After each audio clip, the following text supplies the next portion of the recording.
मैं कहूंगा बाबा साहब आंबेडकर। आप सब 2 बार बोलिए, अमर रहे, अमर रहे। बाबा साहब आंबेडकर, बाबा साहब आंबेडकर, बाबा साहब आंबेडकर। हरियाणा के मुख्यमंत्री श्रीमान नायब सिंह सैनी जी, केंद्रीय मंत्रिमंडल के मेरे साथी श्रीमान मुरलीधर मोहोल जी, हरियाणा सरकार के सभी मंत्रीगण, सांसद और विधायकगण और मेरे प्यारे भाई और बहनों, मारे हरियाणा के धाकड़ लोगों ने राम राम।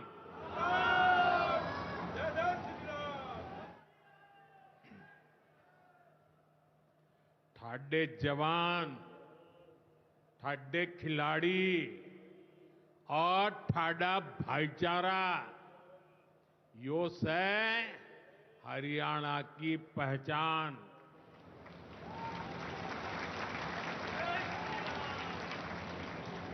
लावणी के इस अति व्यस्त समय में आप इतनी विशाल संख्या में हमें आशीर्वाद देने पहुंचे हैं। मैं आप सभी जनता जनार्दन का अभिनंदन करता हूं। गुरु जंबेश्वर, महाराजा अग्रसेन और अग्रोहा धाम को भी श्रद्धापूर्वक नमन करता हूं। साथियों, हरियाणा से, हिसार से मेरी कितनी ही यादें जुड़ी हुई है। जब भारतीय जनता पार्टी ने मुझे हरियाणा की जिम्मेदारी दी थी,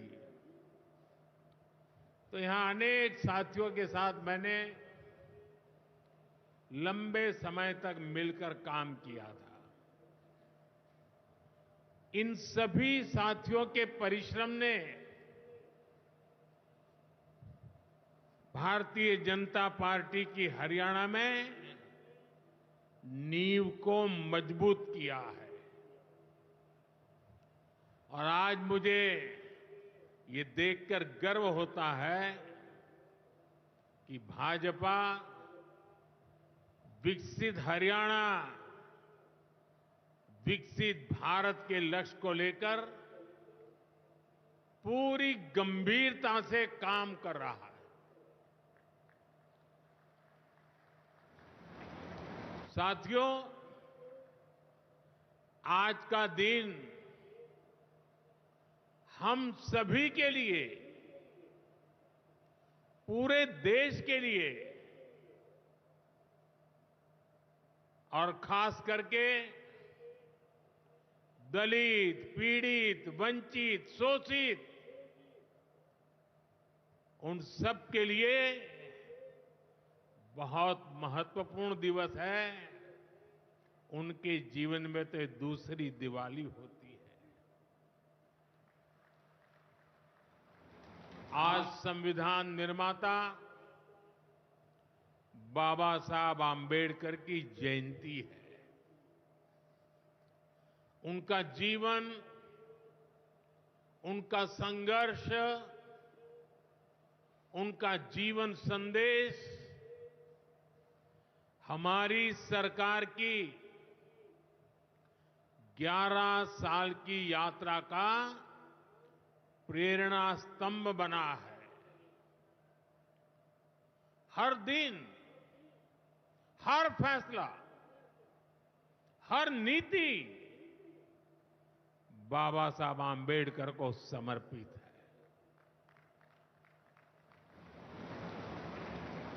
वंचित, पीड़ित, शोषित, गरीब, आदिवासी, महिलाएं, इनके जीवन में बदलाव लाना, इनके सपनों को पूरा करना, ये हमारा मकसद है। इसके लिए निरंतर विकास, तेज विकास, और यही भाजपा सरकार का मंत्र है। साथियों, इसी मंत्र पर चलते हुए आज हरियाणा से अयोध्या धाम के लिए फ्लाइट शुरू हुई है।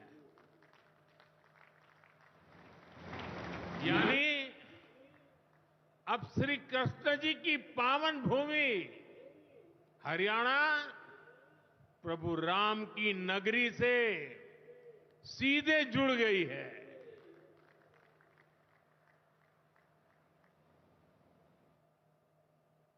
अग्रसेन हवाई अड्डे से वाल्मीकि हवाई अड्डे आज सीधी उड़ान भरी जा रही है। बहुत जल्द यहां से दूसरे शहरों के लिए भी उड़ानें शुरू होगी। आज हिसार एयरपोर्ट की नई टर्मिनल बिल्डिंग का शिलान्यास भी हुआ है।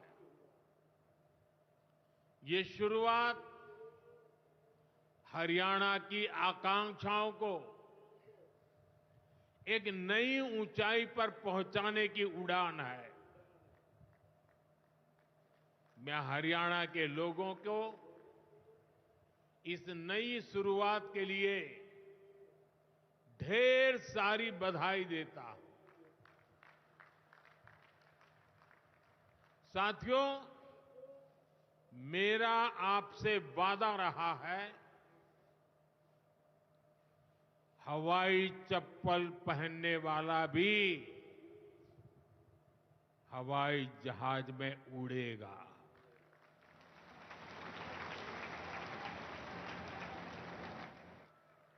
और ये वायदा हम देश में चारों तरफ पूरा होता देख रहे हैं। बीते 10 सालों में करोड़ों भारतीयों ने जीवन में पहली बार हवाई सफर की है। हमने वहां भी नए एयरपोर्ट बनाए,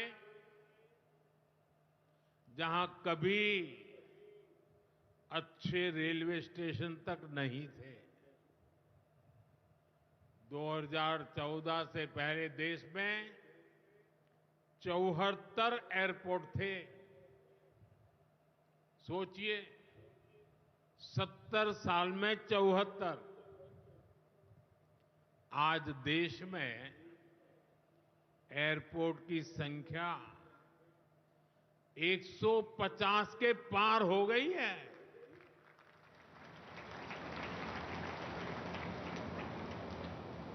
देश के करीब 90 एरोड्रम उड़ान योजना से जुड़ चुके हैं।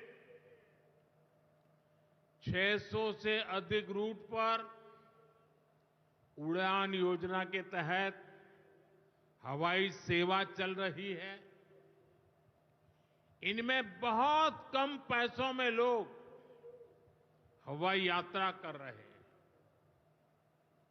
और इसलिए आज हर साल हवाई यात्रा करने वालों का नया रिकॉर्ड बन रहा है। हमारी एयरलाइन कंपनियों ने भी रिकॉर्ड संख्या में 2000 नए जहाजों का, हवाई जहाजों का ऑर्डर दिया है। और जितने नए जहाज आएंगे, उतनी ही ज्यादा नौकरियां पायलट के रूप में हो, एयर होस्टेस के रूप में हो, सैकड़ों नई सेवाएं भी होती है। एक जगह हवाई जहाज चलता है तब ग्राउंड स्टाफ होता है, न जाने कितने काम होते हैं। ऐसी अनेक सेवाओं के लिए नौजवानों को रोजगार के अवसर मिलेंगे। इतना ही नहीं, हवाई जहाज के मेंटेनेंस से जुड़ा एक बड़ा सेक्टर भी अनगिनत रोजगार बनाएगा। हिसार का ये एयरपोर्ट भी हरियाणा के नौजवानों के सपनों को नई ऊंचाई देगा। साथियों, हमारी सरकार एक तरफ कनेक्टिविटी पर बल दे रही है, दूसरी तरफ गरीब कल्याण और सामाजिक न्याय भी सुनिश्चित कर रही है। और यही तो बाबा साहब आंबेडकर का सपना था। हमारे संविधान निर्माताओं की यही आकांक्षा थी। देश के लिए मरने मिटने वालों का भी यही सपना था। लेकिन हमें ये कभी भूलना नहीं है कि कांग्रेस ने बाबा साहब आंबेडकर के साथ क्या किया।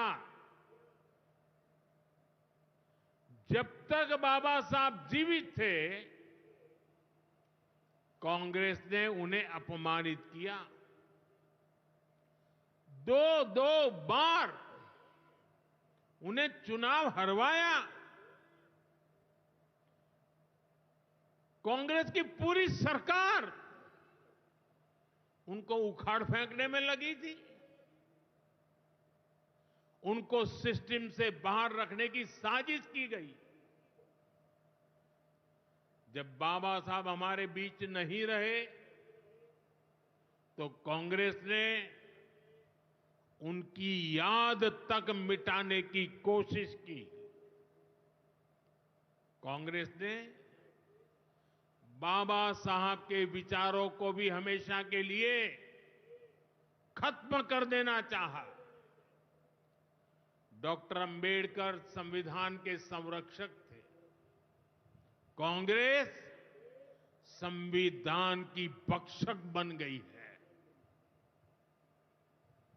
डॉक्टर अंबेडकर समानता लाना चाहते थे, लेकिन कांग्रेस ने देश में वोट बैंक का वायरस फैला दिया। साथियों, बाबा साहब चाहते थे कि हर गरीब, हर वंचित गरिमा से जी सके, सर ऊंचा करके जिए, वो भी सपने देखें, अपने सपने पूरे कर सके। लेकिन कांग्रेस ने एससी, एसटी, ओबीसी को सेकंड क्लास सिटीजन बना दिया। कांग्रेस के लंबे शासनकाल में कांग्रेस के नेताओं के घर में स्विमिंग पूल तक पानी पहुंच गया, लेकिन गांव में नल से जल नहीं पहुंचा। आजादी के 70 साल बाद भी गांवों में सिर्फ 16% घरों में नल से जल आता था। सोचिए, 100 घर में से 16 घर में। इससे सबसे ज्यादा प्रभावित कौन थे? इससे एससी, एसटी, ओबीसी सबसे ज्यादा प्रभावित थे।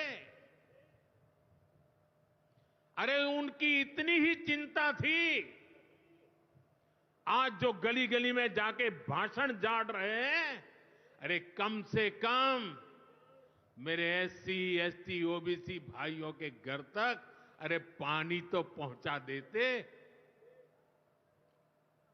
हमारी सरकार ने 6-7 साल में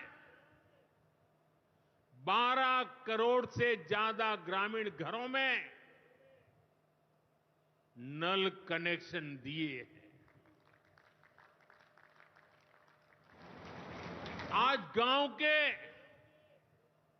80% घरों में, यानी पहले 100 में से 16, आज 100 में से 80 घरों में नल से जल आता है। और बाबा साहब का आशीर्वाद है, हम हर घर तक नल से जल पहुंचाएंगे। शौचालय के अभाव में भी सबसे बुरी स्थिति एससी, एसटी, ओबीसी समाज की ही थी।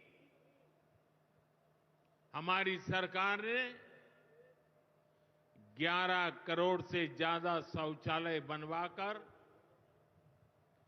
वंचितों को गरिमा का जीवन दिया है। साथियों, कांग्रेस के जमाने में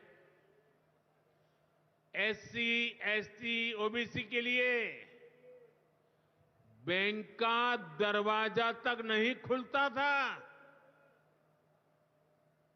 बीमा, लोन, मदद, ये सारी बातें सब सपना था।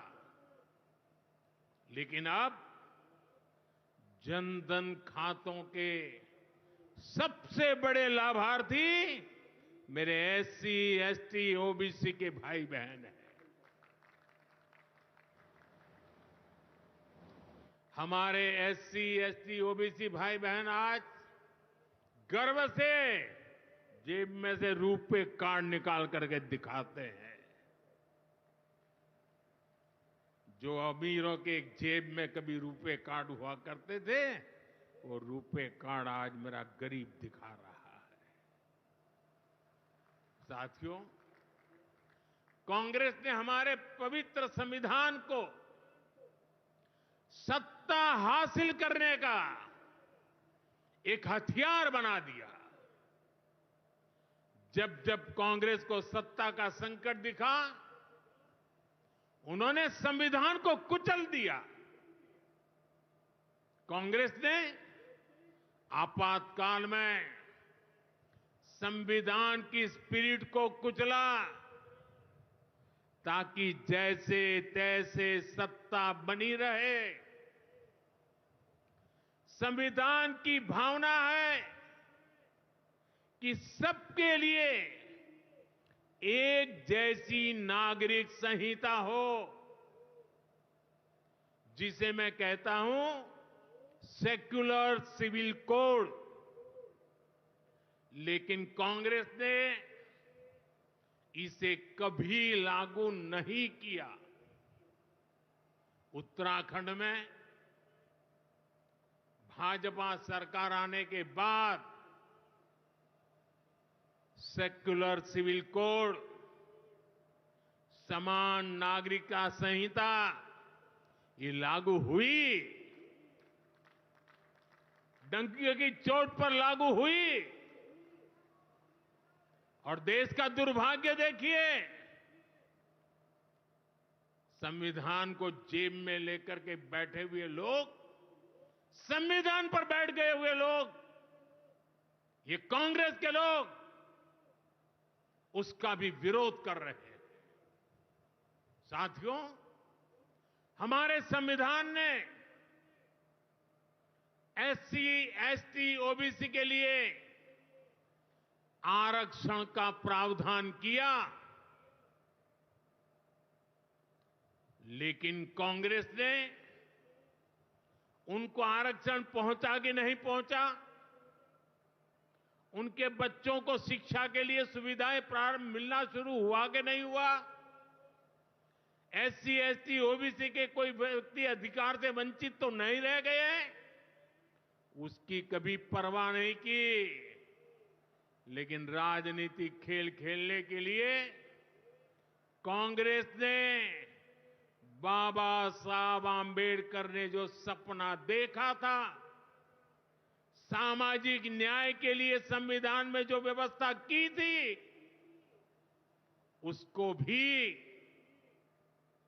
पीठ में छुरा भोंककर उस संविधान के उस प्रावधान को तुष्टीकरण का माध्यम बना दिया।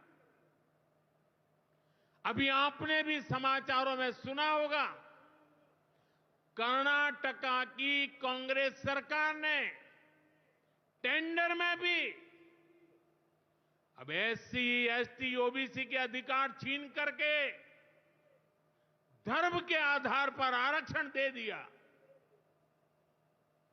जबकि संविधान में बाबा साहब आंबेडकर ने साफ साफ शब्दों में चर्चा में कहा था कि संविधान में कतई धर्म के आधार पर आरक्षण की व्यवस्था नहीं की जाएगी।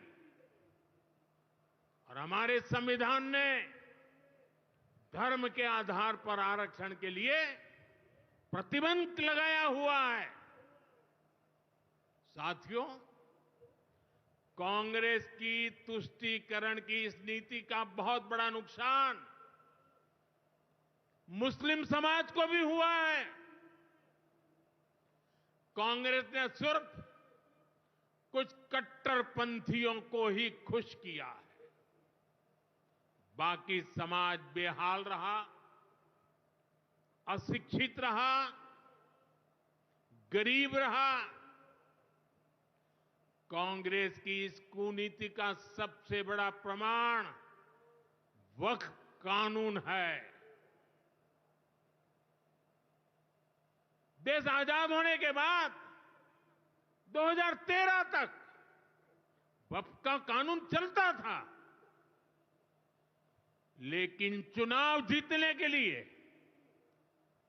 तुष्टीकरण की राजनीति के लिए, वोट बैंक की राजनीति के लिए 2013 के आखिर में, आखिरी सत्र में कांग्रेस ने इतने सालों तक चल रहे वक्फ के कानून में आनन फानन संशोधन कर दिया ताकि चुनाव में वोट पा सके।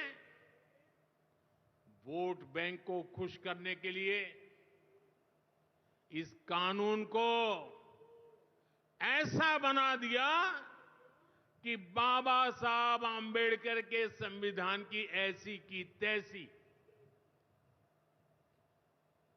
संविधान से ऊपर कर दिया। ये बाबा साहब का सबसे बड़ा अपमान का काम था। साथियों, ये कहते हैं कि उन्होंने मुसलमानों के हित में किया। मैं जरा ऐसे सभियों से पूछना चाहता हूं, वोट बैंक के भूखे इन राजनेताओं से कहना चाहता हूं, अगर सच्चे अर्थ से आपके दिल में मुसलमानों के लिए थोड़ी भी हमदर्दी है तो कांग्रेस पार्टी अपने पार्टी के अध्यक्ष मुसलमान को बनाए। क्यों नहीं बनाते भाई? संसद में टिकट देते हैं, 50% मुसलमानों को दो, जीत करके आएंगे तो अपनी बात बताएंगे। लेकिन ये नहीं करना है। कांग्रेस में तो कुछ नहीं देना है। देश के नागरिकों के अधिकारों को छीनना और देना, इनकी नीयत किसी का भी भला करने की कभी नहीं रही, मुसलमानों का भला करने की भी नहीं रही। यही कांग्रेस की अच्छी सच्चाई है। साथियों, वक्फ के नाम पर लाखों हेक्टेयर जमीन पूरे देश में है। इस जमीन, इस प्रॉपर्टी से गरीब का, बेसहारा महिलाओं बच्चों का भला होना चाहिए था। और आज ईमानदारी से उसका उपयोग हुआ होता तो मेरे मुसलमान नौजवानों को साइकिल के पंक्चर बना करके जिंदगी नहीं गुजारनी पड़ती। लेकिन इससे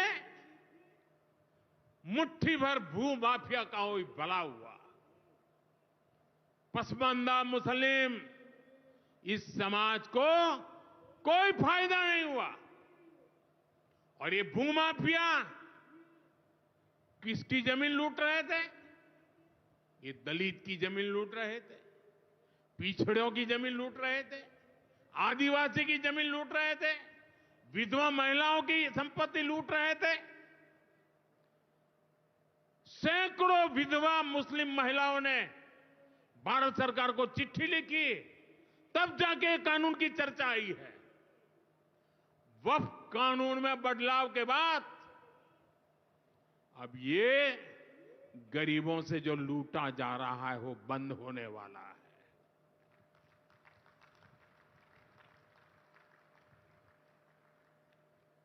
और सबसे बड़ी बात, हमने एक बहुत बड़ा जिम्मेदारीपूर्ण महत्वपूर्ण काम किया है।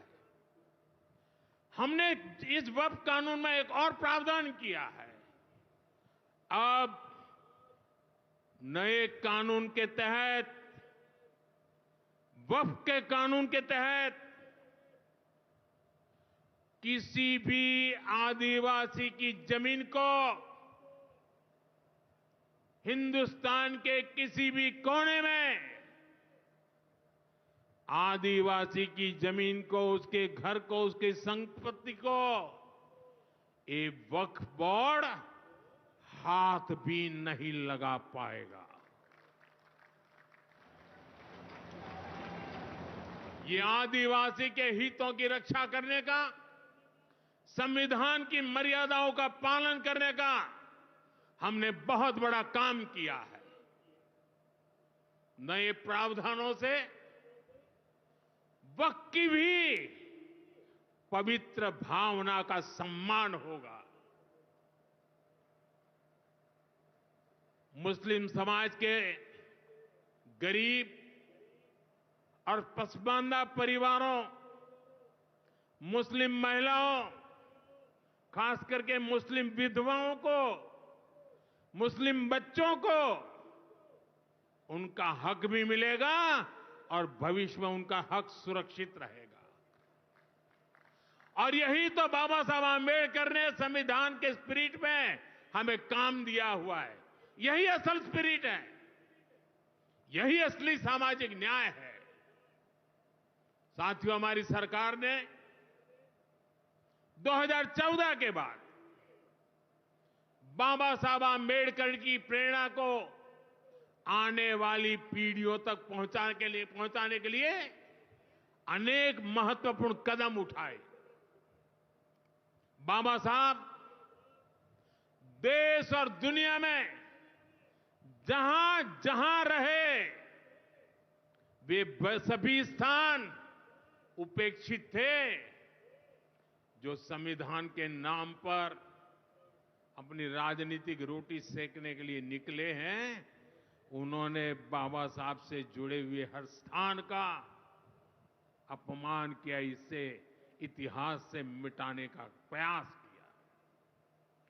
स्थिति ये थी कि मुंबई के इंदु मिल में बाबा साहब आंबेडकर का स्मारक बनाने के लिए भी देश भर में लोगों को आंदोलन करने पड़े। हमारी सरकार ने आते ही इंदु मिल के साथ साथ बाबा साहब आंबेडकर की महू की जन्मभूमि हो, बाबा साहब आंबेडकर जी की लंदन की शिक्षा भूमि हो, दिल्ली में उनकी महापरिनिर्वाण स्थली हो, या फिर नागपुर की दीक्षा भूमि हो, हमने सभी का विकास किया, इनको पंच तीर्थ के रूप में विकसित किया है।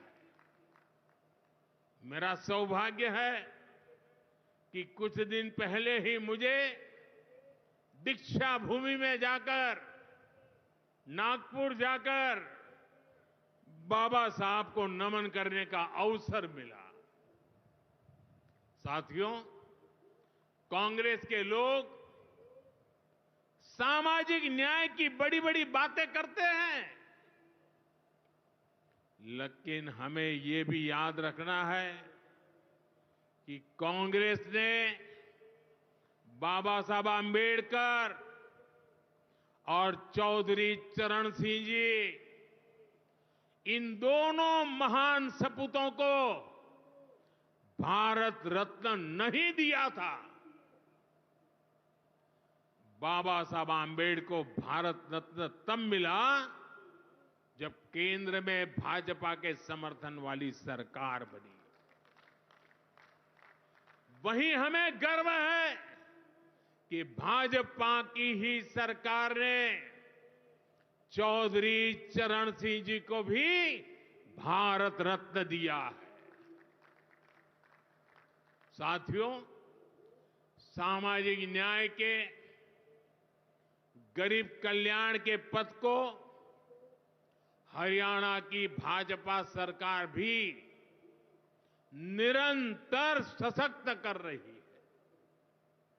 सरकारी नौकरियां की भी हरियाणा में क्या हालत थी, आप सबको पता है।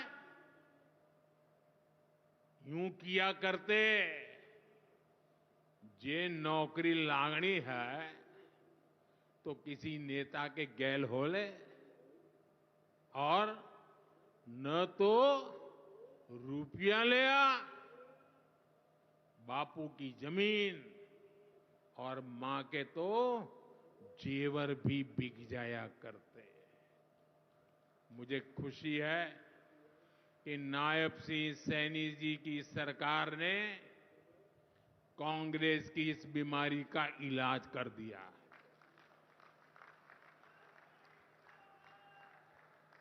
बिना खर्ची, बिना पर्ची के नौकरियां देने का जो ट्रैक रिकॉर्ड हरियाणा का है, वो अद्भुत है। और मुझे गर्व है कि मुझे ऐसे साथी मिले हैं, ऐसी साथी सरकार मिली है। यहां के 25,000 नौजवानों को सरकारी नौकरी ना मिले, इसके लिए कांग्रेस ने एड़ी चोटी का जोर लगा दिया था।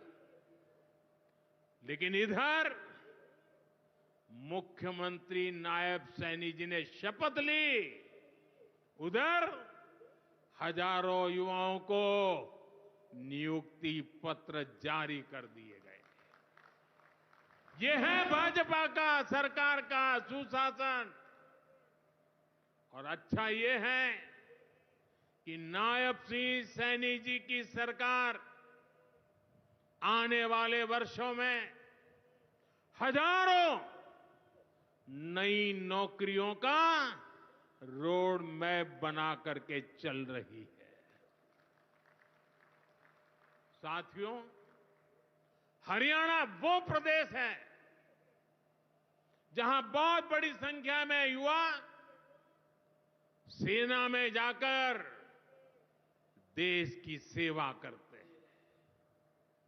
कांग्रेस ने तो वन रैंक वन पेंशन को लेकर भी दशकों तक धोखा ही दिया। ये हमारी सरकार है जिसने वन रैंक वन पेंशन योजना लागू की। अब तक हरियाणा के पूर्व फौजियों को भी ओआरओपी के वन रैंक वन पेंशन के 13,500 करोड़ रुपए, 13,500 करोड़ रुपए दिए जा चुके हैं।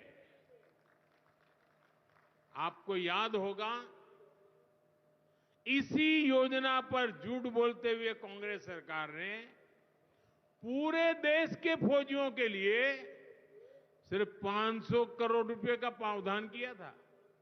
अब आप सोचिए, अकेले हरियाणा में 13,500 करोड़, और कहां 500 करोड़, कैसी आंख में धूल डालने की प्रवृत्ति थी। कांग्रेस किसी की सगी नहीं है, वो सिर्फ सत्ता की सगी है। वो न दलितों की सगी है, न पिछड़ों की सगी है, न मेरे देश की माता बहन बेटियों की सगी है, और न ही वो मेरे फौजियों की सगी है। साथियों, मुझे पूरा विश्वास है कि हरियाणा विकसित भारत के संकल्प को मजबूती देगा। खेल हो या फिर खेत, हरियाणा की मिट्टी की खुशबू दुनिया भर में महक बिखेरती रहेगी। मुझे हरियाणा के अपने बेटे बेटियों पर बहुत भरोसा है। ये नया एयरपोर्ट, ये नई उड़ान हरियाणा के सपनों को पूरा करने की प्रेरणा बने,